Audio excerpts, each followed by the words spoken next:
This channel does not promote any violent, harmful, or illegal activities. All content provided by this channel is meant for an educational purpose only. Top quality और consistent performance के लिए सिर्फ silver pumps नाम याद रखना। এবার একটু white হাউসের দিকে নজর রাখি, কারণ ওভাল অফিসে যে ছবি দেখলাম আমরা তার নজিরবিহীন। এক কথায় ট্রাম্প জেলেনস্কির উত্তপ্ত বাক্য বিনিময়, মানে কোনোদিন আমরা ভাবতেও পারিনি যে এরকম একটা ছবি আমাদেরকে দেখতে হবে। হোয়াইট হাউসের ওভাল অফিসে হাই প্রোফাইল মিটিং, আমেরিকার প্রেসিডেন্ট ডোনাল্ড ট্রাম্প, তার মুখোমুখি যুদ্ধ বিধ্বস্ত ইউক্রেনের প্রেসিডেন্ট জেলেনস্কি, উপস্থিত আমেরিকার ভাইস প্রেসিডেন্ট জেডি ভান্স, চারিদিকে আন্তর্জাতিক সংবাদ মাধ্যমের সব প্রতিনিধিরা রয়েছে, কিন্তু তার মধ্যেই উত্তপ্ত বাক্য বিনিময়। Please, you think that if you will speak very loudly about the war in Gaza? He's not speaking loudly. He's not speaking loudly. Your country is in big trouble. Can I answer? No, you've done a lot of talking. Your country is in big trouble. I know. You're not winning. You're not winning this. You have a damn good chance of coming out okay because of us. Mr. President, we are staying in our country, staying strong from the very beginning of the war. We've been alone, and we are thankful. I said thanks in this cabinet, and not only in this cabinet. We gave you, through this stupid president, $350 billion. We gave you military equipment, and you met up British, but they had to use our military. If you didn't have our military equipment, if you didn't have our military equipment, this war would have been over in 2 weeks. In 3 days, I heard it from Putin. In 3 days. This is something maybe less. In 2 weeks, of course, yes. It's going to be a very hard thing to do business like this. I tell you. New Delhi থেকে আমাদের reporter জ্যোতির্ময় কর্মকার আমাদের সঙ্গে রয়েছেন। জ্যোতির্ময়, মানে আমার তো এই মুহূর্তে, আমার কেন এই মুহূর্তে যারা দর্শকরা রয়েছেন তাদের কারোই হয়তো এই মুহূর্তে মনে পড়বে না দুই রাষ্ট্রনেতাকে এভাবে বাক্য বিনিময় করতে কেউ কবে দেখেছেন বলে বা মনে পড়ছে বলে, কিন্তু আমাদের দর্শকদের উদ্দেশ্যে একটু সহজভাবে বুঝিয়ে দাও কেন এই বাক্য বিনিময় হলো, কেন এই উত্তপ্ত বাক্য বিনিময়ের প্রয়োজন হলো, মানে কেন এতটা দুজনে রেগে গেলেন? দেখো, আন্তর্জাতিক সম্পর্কের ক্ষেত্রে একটা স্ট্যান্ডার্ড প্রোটোকল রয়েছে। দুজন রাষ্ট্রপ্রধান যখন কথা বলেন তখন তাদের একটি সুনির্দিষ্ট সৌজন্যের মোড়ক বরাবর বজায় রাখতে হয়, কিন্তু এই সৌজন্যের বা এই প্রোটোকলের কোনো রকম ধার ধারছেন না, তোয়াক্কা করছেন না প্রেসিডেন্ট ট্রাম্প। এবং দ্বিতীয় পর্যায়ে তিনি যেভাবে আচরণ করছেন তাতে একটা বিষয় স্পষ্ট, যে ঘটনা জেলেনস্কির সঙ্গে ঘটেছে এই ঘটনা কোনো বিচ্ছিন্ন ঘটনা নয়। আগামী দিনে শুধুমাত্র জেলেনস্কিকে শুধুমাত্র সবক শেখানো নয়, অর্থাৎ মার্কিন মিডিয়ার পরিভাষায় কার্যত তারা সবক শেখানো বলছেন, কিন্তু সমগ্র বিশ্ব শাসন করতে চাইছেন তিনি, এবং তারই পরোক্ষ একটি বার্তা এই বৈঠকের মধ্যে দিয়ে দেওয়া হয়েছে।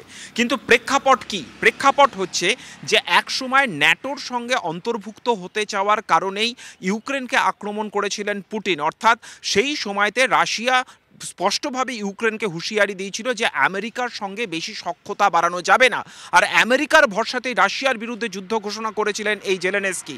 কিন্তু আজকে সরাসরিভাবে সেই আমেরিকার প্রেসিডেন্ট ডোনাল্ড ট্রাম্প তাকে কার্যত যে ভাষায় কথা বলছেন তা শুধুমাত্র বেনজির নয়, বলা যেতে পারে সারা বিশ্বের সামনে তাকে অপদস্থ করা হচ্ছে। কিন্তু কূটনৈতিক সূত্র থেকে আরও কিছু খবর আসছে যে খবরগুলো যথেষ্ট চমকে দেওয়ার মতো। যুদ্ধবিধ্বস্ত একটি রাষ্ট্র হওয়া সত্ত্বেও ইউক্রেনে এখনও পর্যন্ত যে পরিমাণ মিনারেল রয়েছে, যে পরিমাণ খনিজ রয়েছে, তা বিশ্বের যে কোনো দেশকে কার্যত উন্নয়নের ক্ষেত্রে যথেষ্ট পিছনে ফেলে দিতে পারে। আর সেই খনিজের দিকে নজর রয়েছে ডোনাল্ড ট্রাম্পের। এবং যে খবর আমরা পাচ্ছি যে এই যে টেলিভিশনের সামনে, টেলিভিশন ক্যামেরার সামনে যে উত্তপ্ত বাক্য বিনিময়, তার আগে এই ইউক্রেনের অভ্যন্তরে রিসোর্স ব্যবহার নিয়েই কিন্তু দুজনের মধ্যে বৈঠক হয়, এবং সেই বৈঠক ফলপ্রসূ না হওয়ার পরেই কিন্তু টেলিভিশন ক্যামেরার সামনে এই উত্তপ্ত বাক্য বিনিময় হয়েছে। অর্থাৎ কোথাও সারা বিশ্বকে নিজের ইচ্ছে মতো প্রভাব পড়তে পারে। জ্যোতির্ময়, আমি এটা তোমার কাছ থেকে একটু জানতে চাইবো, কিন্তু আমাদের দর্শকদেরকে আরো একবার শোনাবো এই দুই রাষ্ট্রনেতার উত্তপ্ত বাক্য বিনিময়, মানে কেন এই পরিস্থিতি হলো, আরো একবার আপনাদের সামনে। Please, you think that if you will speak very loudly about the war in Gaza? He's not speaking loudly. He's not speaking loudly. Your country is in big trouble. Can I answer? No, you've done a lot of talking. Your country is in big trouble. I know. You're not winning. You're not winning this. You have a damn good chance of coming out okay because of us. Mr. President, we are staying in our country, staying strong from the very beginning of the war. We've been alone, and we are thankful. I said thanks in this cabinet, and not only in this cabinet. We gave you, through the stupid president, $350 billion. You voted for your military equipment, and your men are brave, but they had to use our military. What about if you didn't have our military equipment, if you didn't have our military equipment, this war would have been over in 2 weeks. In 3 days, I heard it from Putin. In 3 days. This is something maybe new. Less. In 2 weeks, of course, yes. It's going to be a very hard thing to do business like this. I tell you. আমি জ্যোতির্মার সঙ্গে আরো একবার কথা বলতে চাইবো। জ্যোতির্মা, তুমি যেটা বলছিলে যে বৈঠক তাদের মধ্যে এই মানে প্রেস মিটের আগে হয়েছিল, সেটা কোথাও গিয়ে ফলপ্রসূ না হওয়ার মানে এফেক্ট প্রভাবটা মানে একদম প্রকাশ্যে চলে আসে। কিন্তু আমার যেটা তোমার কাছে প্রশ্ন, এটা গোটা মানে বিশ্বের কাছে, বাকি রাষ্ট্রগুলোর কাছে এটা কি বার্তা গেল? দেখো, গত 1 বছর আগেও যে ছবিটা আমরা দেখতে পাচ্ছিলাম যে নয়াদিল্লির ওপরে চাপ আসছে আমেরিকার কাছ থেকে, নয়াদিল্লির ওপরে চাপ আসছে ইউরোপের কাছ থেকে যে রাশিয়ার পাশ থেকে সরে যেতে হবে, অর্থাৎ রাশিয়ার সঙ্গে বরাবর সুসম্পর্ক বজায় রেখে চলছিল নয়াদিল্লি, এবং রাশিয়াকে সমগ্র বিশ্বের প্রথম সারির দেশগুলি অর্থাৎ ইউরোপ, আমেরিকা তারা চাপে ফেলতে চাইছিল। কিন্তু ডোনাল্ড ট্রাম্প জিতে আসার পরে যাবতীয় আন্তর্জাতিক সমীকরণ রাতারাতি বদলে গিয়েছে।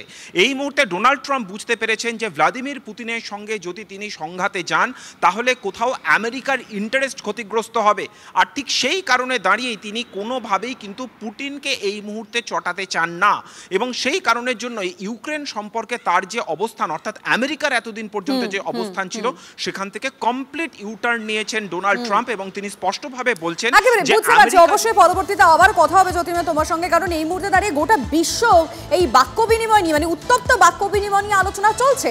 আচ্ছা, যারা আন্তর্জাতিক সম্পর্ক বিশেষজ্ঞ, যারা এক্সপার্ট, যারা এই নিয়ে আলোচনা করে থাকেন, তারা কি মনে করছেন, তারা কিভাবে দেখছেন, শোনা যাক।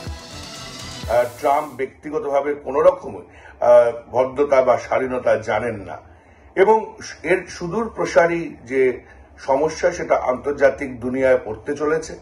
ইতিমধ্যেই ট্রাম্প আগামী দিনে কি করবেন বুঝতে না পেরে বাজারের অবস্থা প্রায় টালমাটাল। ইউরোপীয় দেশগুলো এককাট্টা হয়ে ইউক্রেনের সার্বভৌমত্ব রক্ষার ক্ষেত্রে এগিয়ে এসেছে। সুতরাং ট্রাম্পকে এখন সিদ্ধান্ত নিতে হবে যে আন্তর্জাতিক কূটনীতি তিনি কিভাবে পরিচালনা করবেন, কেননা তিনি যেভাবে আচরণ করছে, কখনো ভারতীয়দের হাতে হাতকড়া দিয়ে দেশে ফেরত পাঠাচ্ছেন, আবার কখনো ইউক্রেনিয়ান প্রেসিডেন্টকে গলা ধাক্কা দিয়ে বার করে দিচ্ছেন, এটা খুব একটা সমর্থনযোগ্য নয়। এখন দেখা যাচ্ছে ট্রাম্প পুতিনের পক্ষে লড়ে যেতে চাইছে। এটা পরিষ্কার যে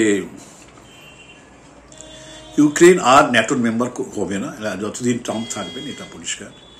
এবং কিন্তু ইউরোপ কিন্তু সে মনে করছে না যে ট্রাম্পের এই অধীনতাটার কাছে মাথা নত করতে হবে, সেটাও তারা মানতে চাইছে না। এই জায়গায় দাঁড়িয়ে ন্যাটোর ভাঙন বোধহয় প্রায় খুব দ্রুতই, ন্যাটোর বোধহয় গুরুত্ব বোধহয় আর থাকছে না। ট্রাম্পের এই ধরনের কিছুটা স্বৈরাচারী মনোভাব, আমেরিকাকে সবার উপরে রাখার যে চেষ্টা, তাতে কিন্তু একটা যে গোষ্ঠী এতদিন ধরে কাজ করে এসেছে দ্বিতীয় বিশ্বযুদ্ধের পরে, সেই গোষ্ঠীর প্রায় ভাঙন এসে গেল।